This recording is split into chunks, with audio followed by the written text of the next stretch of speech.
while I approve of the plans, I feel a lot of anger and frustration at what has happened to my constituency, because a joint venture of private capital through Sir Jim Ratcliffe's INEOS and the Chinese state called Petro-INEOS has closed the Grangemouth refinery. So while my government have committed £200 million from the National Wealth Fund for new industries to come at some point down the line, that frankly is not enough.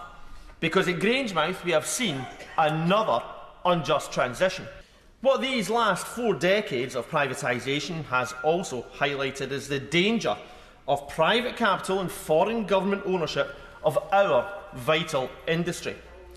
Because at Grangemouth, conversion from a traditional oil refinery to a plant that would create sustainable aviation fuel was a viable alternative to closure. Something that would have meant a truly just transition for workers and my local community.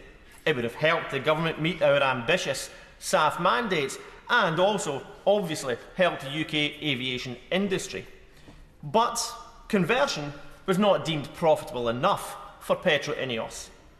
And both the Scottish and UK governments meekly accepted Petro-INEOS, calling the shots with minimal pushback.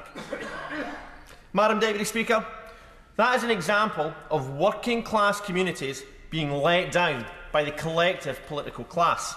Earlier today, the Chancellor said she and the Secretary of State for Business and Trade weren't ready to let a working class community in Scunthorpe go to the wall. That's why they intervened to save steel there, and that absolutely was the correct decision. But the Chancellor and the Secretary of State should have treated the refinery workers of Grangemouth the same way that they did the steel workers of Scunthorpe. So now, to conclude, I urge the Government to take responsibility and to take ownership of vital industry in our nation's national interest.